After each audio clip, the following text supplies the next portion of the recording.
Hello everyone, Radha कैसे हैं आप लोग। आई होप आप लोग बहुत अच्छे होंगे, अपने आने वाले एग्जाम की तैयारी भी बहुत अच्छे से कर रहे होंगे। तो अगेन आप सबका चैनल पे बहुत ज़्यादा स्वागत है। अगर आप लोग पहली बार चैनल पे आए हैं, पहली बार मेरी वीडियो देख रहे हैं, तो प्लीज़ चैनल को सब्सक्राइब जरूर करिएगा।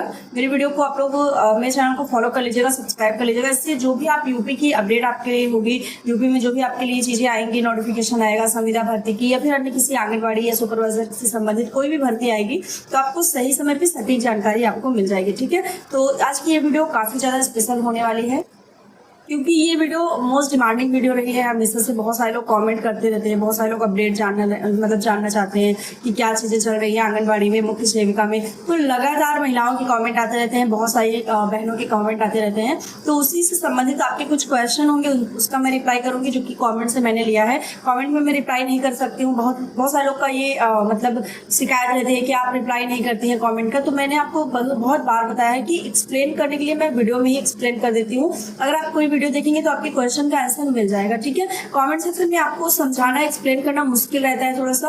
बहुत अगर वन वर्ड में कोई आंसर है तो वो मैं दे देती हूँ, बाकी अगर एक्सप्लेनेशन देना होता है तो वो पॉसिबल नहीं हो पाता है। ठीक है, तो आई होप आप लोग समझेंगे। बाकी आप लोग किसी भी जिले से हैं यूपी के, तो आप चैनल को जरूर सब्सक्राइब करिएगा। यहाँ पे आपको एकदम ऑथेंटिक चीजें मिलेंगी। ठीक है, तो चलिए स्टार्ट करते हैं। सबसे पहले मैं आपको बता दूं कि आपके सामने बहुत बड़ी खुशखबरी है। यूपी में आंगनबाड़ी कार्यकर्त्री और सहायिका भर्ती को लेकर लगातार इसमें कमेंट आ रहे थे लोगों की और कितने पद आएंगे या जुड़ेंगे। तो मैं आपको बता दूं कि 60,000 पदों के बाद आपको दोबारा से 28,000 पद देखने को मिल रहा है। मतलब एक बड़ी संख्या में पद, लगभग 80,000 कार्यकर्त्री और सहायिका के पद आए हैं। लेकिन जो एक मेन है ना, कि बहुत सारे लोग कमेंट करते हैं या वेट कर रहे हैं मुख्य सेविका का या आंगनबाड़ी सुपरवाइजर का, तो उसका क्या अपडेट है, उसमें क्या पद आएंगे भी कि नहीं आएंगे, या कितने पद आएंगे, या क्या चीजें उसमें चल रही है प्रोसेस में। तो लगातार इसमें भी मतलब बहुत सारी महिलाएं कमेंट करती हैं, जानना चाहती हैं। क्योंकि इस बार अगर मैं बता दूं तो आपको मुख्य सेविका और सुपरवाइजर में बहुत ज्यादा कंपटीशन देखने को मिलेगा। मतलब पहले क्या होता था कि हाँ, लोग अप्लाई करते थे फॉर्म, ठीक है, अगर आता था आवेदन करते थे। लेकिन इस बार इतनी ज्यादा अवेयर है लड़कियां, इतनी ज्यादा महिलाएं जागरूक हो चुकी हैं कि वो मतलब वेट कर रही हैं आंगनबाड़ी सुपरवाइजर का। तो जो लोग हल्के में ले रहे हैं ना कि हाँ भर्ती आएगी, हम एग्जाम देंगे, अगर मेरा 100 में से 45% भी रहा या 50% भी रहा तो मेरा चयन हो जाएगा। तो इस बार उनके मतलब उनका जो भ्रम है वो टूटने वाला है, क्योंकि कंपटीशन बहुत ज़्यादा है, बहुत ही ज़्यादा। अगर मैं बोलूँ तो बहुत सारे कैंडिडेट यहाँ पे वेट कर रहे हैं। तो यहाँ पे मैं मुख्य सेविका सीधी भर्ती की बात कर लेती हूँ, जिसमें लगातार कॉमेंट आते रहते हैं कि मुख्य सेविका की भर्ती कब आएगी, प्रोसेस कब स्टार्ट होगा, लास्ट डेट वगैरह क्या होगी, या इसमें जो भी आपकी चीज़ें हैं वो प्रक्रिया क्या है। स्टेप बाय स्टेप कोई चीज़ डिस्कस करूंगी, लास्ट तक देखिएगा, स्किप नहीं करेगा। स्किप करेंगे तो फिर कमेंट सेक्शन में आप अपने क्वेश्चन लिखेंगे, जो कि ऑलरेडी मैं वीडियो में बता दी रहती हूँ। ठीक है, तो चलिए स्टार्ट करते हैं। यहाँ पे आपको पता है कि मुख्य सेविका आपकी जो भर्ती है वो कार्यकर्त्री और सहायिका के जो अपर लेवल की भर्ती है, यानी उससे ऊंचे पद की आपकी भर्ती है मुख्य सेविका की, जो कि आपकी अस्थायी नौकरी है। जैसे कार्यकर्त्री और सहायिका क्या होता है कि वो अस्थायी नौकरी होती है, लेकिन मुख्य सेविका आपकी परमानेंट जॉब है, गवर्नमेंट जॉब है, अस्थायी नौकरी है। यहाँ पे आपको जो भी भर्ती का प्रोसेस स्टार्ट होता है वो बाल विकास पुष्टाहार विभाग द्वारा कराया जाता है। यानी कभी कभी महिला कल्याण विभाग भी इसका टेंडर ले लेता है, कभी कभी कोई और भी आयोग ले लेता है, लेकिन ज्यादातर जो ये भर्ती है वो बाल विकास पुष्टाहार विभाग द्वारा ही कराई जाती है, क्योंकि बच्चों के डेवलपमेंट और महिलाओं के से संबंधित विभाग होता है। उनके पालन पोषण की जो प्रक्रिया होती है उसका नियमावली तैयार करना, या जो तमाम तरह की ऐसी स्कीम ले आना जो कि ग्रामीण क्षेत्र में बहुत ज़्यादा जरूरी होती है। एक स्वस्थ बच्चों के लिए या फिर गर्भवती महिलाओं के लिए तमाम तरह की स्कीम ले आना, जिससे एक मतलब अच्छी तरीके से एक बच्चे का जन्म हो सके, स्वस्थ हो, उसका स्वास्थ्य अच्छा हो, उसको खान पान कैसे रखना है, तो सारी चीजें ये विभाग आपका करता है। ठीक है, तो यहाँ पे स्पेशली यही विभाग आपका ये भर्ती लेके आता है, मुख्य सेविका की भर्ती, जो कि आपका काम क्या रहता है कि आपके अंडर में जो भी चीजें हो रही हैं, जो भी काम कर रहे हैं, उनकी देख रेख करना, या कोई स्कीम आई है कैसे उसको संचालित करवाना है ग्राउंड लेवल पे, उसकी चीजें देखना, या फिर आपके जो मैंने बताया ना कि गर्भवती महिलाएं हैं या बच्चे हैं, छोटे बच्चे, तो कैसे उनकी डेवलपमेंट करना है, कैसे उनको ग्रोथ करना है, कैसे उनको एक सही पौष्टिक आहार देना है, एक बैलेंस डाइट देना है। तो उस सब के बारे में यही आपकी जो योजना है वो तैयार करता है बाल विकास पुष्टाहार, इसीलिए ये मुख्य सेविका का पद ले आता है। ठीक है, तो ये आपका एक अच्छा खासा पद होता है। सीधी भर्ती आपकी यहाँ पे नहीं होती है, आपका रिटन एग्जाम होता है। कॉम्पिटिशन आपका यहीं पे बहुत बढ़ जाता है जब आपका रिटन एग्जाम होता है। ठीक है, तो इस भर्ती में आपको सीधी भर्ती नहीं देखने रही कि हाँ फॉर्म आया, आपने आवेदन कर दिया, फिर आपकी प्रक्रिया चालू हुई और आपका मेरिट बनी और आपकी ज्वाइनिंग हो गई। तो ऐसा यहाँ पे नहीं होता है। आपका प्रोसेस होता है, रिटन एग्जाम होता है, सिलेबस रहता है जिसको आपको पढ़ना होता है, व्यवहारिक ज्ञान आपको होना चाहिए बहुत ही अच्छा, सामाजिक ज्ञान आपको होना चाहिए, पारिवारिक ज्ञान होना चाहिए, आपको एक बॉडी के बारे में पूरी जानकारी होनी चाहिए। तो इसके लिए आपको अच्छा खासा आपको एजुकेशन चाहिए, मतलब आपको पढ़ना पड़ेगा। ऐसा नहीं है कि हाँ चलो मुझे छोटी मोटी जानकारी है तो मैं गई एग्जाम देने और मेरा एग्जाम पास हो गया, क्योंकि इस समय आपको पता है कि पेपर आपका हलवा नहीं बन रहा है। कोई भी पेपर हो, आपका एक स्टैंडर्ड का पेपर बन रहा है जिसमें आपने, अगर आपके पास नॉलेज नहीं है तो आपसे छोटी छोटी सिली मिस्टेक हो जाती है और आपके छोटे छोटे क्वेश्चन गलत हो जाते हैं। ठीक है, तो मेरा मेन यही रहता है मोटिव कि मैं आपको लगातार अपडेट देती रहूं ताकि आप अपनी तैयारी को एक बेस्ट डायरेक्शन दे सके और आपकी जो कमियां हैं उसमें इम्प्रूवमेंट हो सके। तो यहाँ पे आपको किसी भी मान्यता प्राप्त विश्वविद्यालय से अगर आपने कहीं से भी स्नातक किया है यानी ग्रेजुएशन किया है आपने, तो आप यहाँ पे आवेदन कर सकती हैं। सभी महिलाओं के लिए है।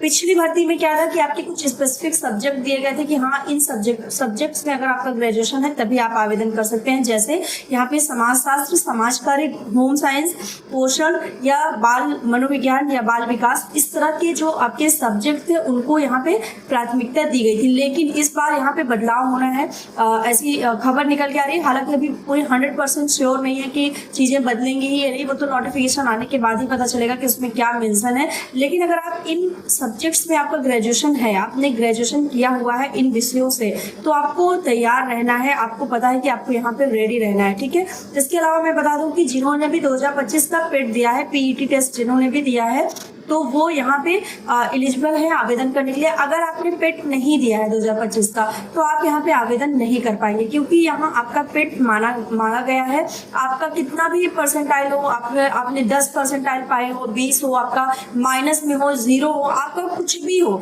लेकिन आप फॉर्म भरने के लिए यहाँ पे एलिजिबल रहेंगे। ठीक है, ये चीज आपका यहाँ पे है कि आपको फॉर्म भरने की एलिजिबिलिटी आपके पास है, क्योंकि आपने पीईटी टेस्ट दिया है। वो तो डिपेंड करता है कि मेरिट कैसे बनती है, तो उसके आधार पे आपको वहाँ पे रखा जाएगा कि आउट कर दिया जाएगा, वो तो बाद में मैटर करता है। लेकिन आप फॉर्म भरने के लिए एलिजिबल है, ये आप तभी एलिजिबल हो पाएंगे जब आपने पेट दिया होगा। पेट का एग्जाम आपका यहाँ पे मोस्ट इंपॉर्टेंट है। जितने भी कैंडिडेट 2025 में जिन्होंने भी पेट दिया है उनके लिए बहुत बड़ी ये अपॉर्चुनिटी आने वाली है, खासकर महिलाओं के लिए अगर मैं बोलूँ तो आपको यहाँ पे मौका मिलने वाला है। ठीक है, तो आपको क्लियर हो गया होगा कि योग्यता में आपका ग्रेजुएशन प्लस आपका पीईटी यहाँ पे होना चाहिए। ठीक है, पेट आपने दिया हो, ये चीजें आपकी क्लियर हो जाती हैं। इसके अलावा यहाँ पे केवल महिला अभ्यर्थी आवेदन कर सकते हैं, मेल कैंडिडेट आवेदन नहीं कर सकते। तो जितने भी मेल मेरी वीडियो अगर देख रहे हैं तो वो जरूर शेयर कर देंगे अपने फैमिली में, फ्रेंड्स में, या फिर उनके घर में जो भी महिलाएं होंगी जो काम करना चाहती हैं, जो कहीं ना कहीं मतलब एक वर्किंग वूमेन बनना चाहती हैं, बैलेंस करना चाहती हैं अपना परिवार और वर्क को। क्योंकि आपका जो यहाँ पे काम होता है ना वो बहुत मतलब बाहरी क्षेत्रों में नहीं होता है, आपके एक आसपास के ही क्षेत्रों में होता है। आपको कहीं आसपास ही काम मिलता है, आपको वहीं पे जाना होता है। ऐसा नहीं है कि आपको किसी दूसरे स्टेट में भेज दिया जाए या फिर किसी दूसरे डिस्ट्रिक्ट में बहुत दूर भेज दिया जाए, ऐसा नहीं है। आपको अपना जो काम है वो अपने ही जिले में करना होगा। ठीक है, तो महिलाओं के लिए तो बहुत बेस्ट है, वो अपना मतलब फैमिली प्लस अपना वर्क दोनों को बैलेंस कर सकती हैं अच्छे से। तो ये चीज है यहाँ पे। बाकी एज की बात करें तो 21 आपकी मिनिमम यहाँ पे एज है और मैक्सिमम यहाँ पे 40, यानी 21 से 40 के बीच में अगर आपकी एज यहाँ पे है तो आप यहाँ पे आवेदन कर पाएंगे। ठीक है, 21 से 40 के बीच में आपकी जनरल कैटेगरी की एज होनी चाहिए। ओबीसी SC ST का जो भी प्रोसेस है, जो भी छूट की प्रक्रिया है, उसके आधार पर उनको एज रिलैक्सेशन दिया जाएगा। जैसे कि ओबीसी में 3 साल और SC ST में आपका 5 साल यहाँ पे छूट भी दी जाएगी। ठीक है, तो ये क्लियर हो गया होगा। बाकी यहाँ पे आपको मैं बता दूं कि लेवल 5 की जॉब है तो आपका जो ग्रेड पे रहेगा वो 2800 रहेगा। लगभग आपके यहाँ पे 48,000 से 50,000 के बीच में आपकी सैलरी वगैरह यहाँ पे रहती है। एक अच्छी खासी लेवल की आपकी जॉब होती है मुख्य सेविका की। ठीक है, तो अभी फिलहाल में अगर मैं बात करूं तो आपके यहाँ पे 3000 पदों पे चर्चा चल रही है कि आपके 3000 पद आएंगे। एक शॉर्ट नोटिफिकेशन भी आउट हुआ था और जो बेबी रानी मौर्य हैं और भी तमाम लोगों ने इस पे कमेंट किया था, तो उन्होंने बताया था कि लगभग 3000 पद आपके रिक्त हैं और उन्हीं पदों पे आपका आवेदन होगा। ठीक है, फिलहाल अगर मैं आपको बता दूं तो आपके 2500 से 3000 के बीच में पद आने वाले हैं। ये चीज आप क्लियर मान के चलिए। आप लोग जब नोटिफिकेशन आएगा मेरी वीडियो सेव कर लीजिए, आप खुद देखेंगे कि आपको 2500 से 3000 के बीच में आपको पद देखने को मिलेंगे। ठीक है, 2700 भी हो सकते हैं, 2600 भी हो सकते हैं, 2800 भी हो सकते हैं। तो इतने ही पद आपके यहाँ पे खाली है, क्योंकि क्योंकि बहुत बड़ी संख्या में पद नहीं आने वाले हैं कि आपके 20,000 40,000 जैसे कि कार्यकर्त्री और सहायिका में 60 हजार पद आ रहे हैं, तो ऐसा नहीं होने वाला है। ठीक है, ये चीज आपको ध्यान रखना है। और आपको पता है कि जब पद कम है तो ऑलरेडी यहाँ पे आपका बहुत ज्यादा कंपटीशन बढ़ जाता है। सिलेबस आपको पढ़ना है, सिलेबस बहुत बड़ा है, इसका बहुत बड़ा है, लेकिन आपका एक व्यवहारिक है। अगर आपने सोशियोलॉजी या फिर बाल मनोविज्ञान या होम साइंस अच्छे से पढ़ा है ग्रेजुएशन में, तो कहीं ना कहीं आपको थोड़ा सा रियायत है कि ठीक है आपको एक रिवीजन करना होगा। लेकिन अगर आपने नहीं पढ़ा है